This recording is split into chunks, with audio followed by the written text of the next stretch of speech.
Kinerja dari panitia pengawas film tidak terlepas dari pengaruh politik waktu itu. Anggota yang tidak sepaham dengan Nasakom atau tidak selaras dengan PKI akan dianggap sebagai anti-Amerika serta dianggap pro-Manikebu atau manifesto kebudayaan yang prinsip ideologinya berseberangan dengan komunis. Dari Pusat Perfilman Haji Osmar Ismail, inilah Kronik Film Sinematek.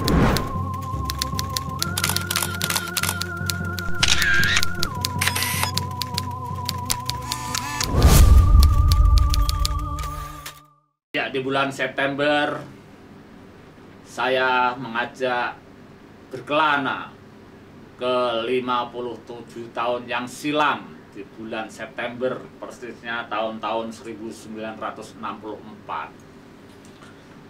Di sekitar bulan September pada 57 tahun yang silam itu ada sebuah peristiwa, yaitu film Anak Perawan di Sarang Penyamun yang sempat ditolak oleh lembaga sensor film. Waktu itu namanya adalah Panitia Pengawas Film atau PPF. Ya, film berjudul Anak Perawan di Sarang Penyamun adalah karya Osmar Ismail.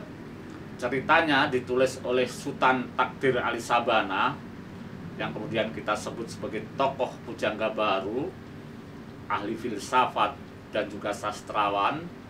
Pemain-pemain dalam film itu antara lain Bambang Hirmanto, Nurbani Yusuf, Bambang Irawan, Rahmat Hidayat, Raden Ismail.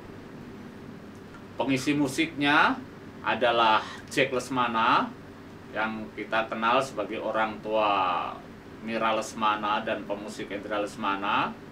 Sedangkan kameramannya adalah Max Tera, yang kita kenal sebagai tokoh kameramen awal masa peralihan antara Hindia Belanda ke masa-masa kemerdekaan. Editornya adalah Sumarjono, yang kemudian kita kenal sebagai tokoh editor sekaligus pendidik di dalam khasanah perfilman Indonesia. Ada dua film lainnya selain Anak Perawan di Sarang Penyamun pada sekitar September 1964 itu yang ditolak oleh Panitia Pengawas Film, yaitu film Pagar Kawat Berduri yang juga disutradarai oleh Osmar Ismail. Satunya adalah film Tauhid, sutradara Asrul Sani. Penolakan film Anak Perawan di Sarang Penyamun ini sebenarnya adalah akibat dari pertikaian politik.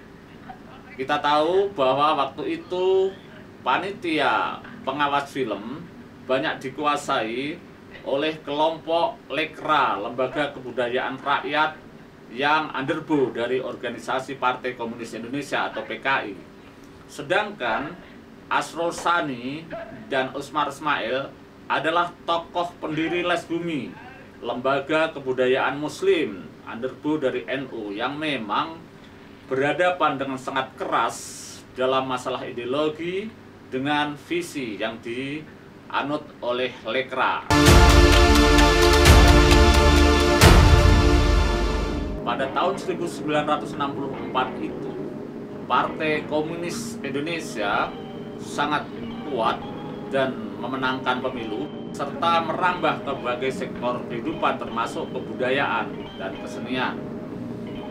PKI bahkan sempat merombak keanggotaan Panitia Pengawas Film dari kepemimpinan Maria Ulfah digantikan oleh Utami Suryadharma, istri dari Panglima Angkatan Udara Umar Dhani, yang tentu saja adalah pro-Lekra atau pro-PKI. Pada masa itu ada yang namanya Dekret Presiden Soekarno yang mengubarkan semangat Nasakom, yaitu nasionalisme, agama, dan komunisme yang ingin dipersatukan. Nah, kinerja dari Panitia Pengawas Film tidak terlepas dari pengaruh politik waktu itu. Anggota yang tidak sepaham dengan Nasakom atau tidak selaras dengan PKI akan dianggap sebagai anti-Amerika serta dianggap pro-Manikebu atau manifesto kebudayaan yang prinsip ideologinya berseberangan dengan komunis. Osmar Ismail dan Asrul Sani adalah tokoh-tokoh manifesto kebudayaan.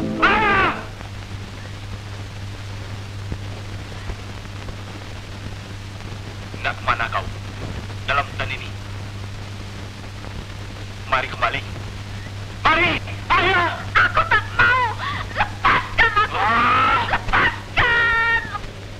Pada masa kepemimpinan Utami Surya Dharma ini pula, panitia pengawas film mempelopori terbentuknya panitia aksi pemboikotan film imperialis Amerika Serikat, dikenal dengan PAVIAS.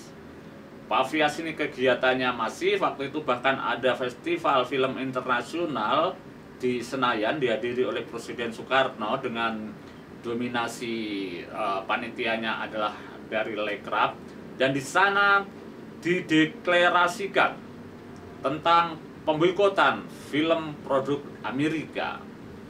Peristiwa itu oleh sebagian kalangan, terutama kalangan komunis, diusulkan untuk menjadi tonggak bagi sejarah film Indonesia dan dianggap di sanalah hari kelahiran perfilman Indonesia. Tetapi kita tahu sekarang yang ditetapkan sebagai Hari Film Nasional adalah 30 Maret 1950 yang mengacu pada saat Osmar Smail pertama kalinya mengambil gambar film Darah dan Doa.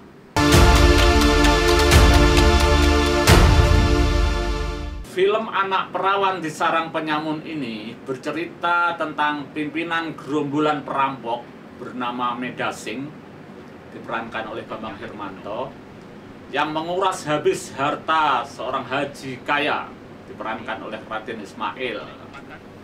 Bukan hanya itu, anak Pak Haji bernama Sayu yang diperankan oleh Nurbani Yusuf dibawa kabur pula dan disekap oleh kawanan perampok ini di tengah hutan.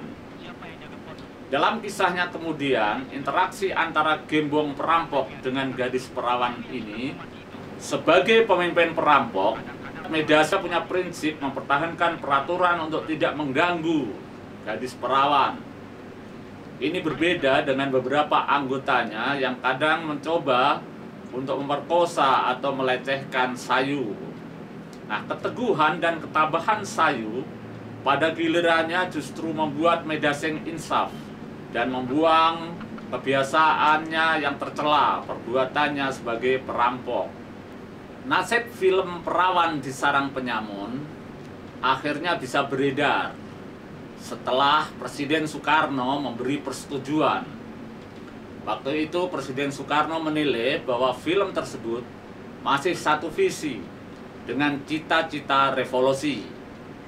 Barulah para anggota PPF meloloskan film Perawan di Sarang Penyamun, begitu juga film Pagar Kawat Berduri dan film Tauhid karya Asrul Sani lolos dan bisa beredar. Melihat Indonesia, merawat ingatan, ada kalanya kita harus membuka lembaran yang di dalamnya pernah ada luka bagi bangsa ini atau juga bagi film dan perfilman Indonesia. Itu semua akan menjadi pelajaran, pengetahuan, juga pengalaman untuk kita tidak mudah juga menciptakan kesalahan kalau itu sebuah kesalahan. Dan kalau itu sebuah kebenaran, maka kita perlu untuk mempertahankan kebenaran itu. Sebagaimana juga kebaikan akan selalu dikenang oleh orang yang menerimanya. Sebagaimana kita didorong untuk menghormati jasa-jasa pahlawan, kita menghargai sejarah mereka yang sudah berjuang untuk bangsa ini, termasuk untuk film dan perfilman. Sampai jumpa.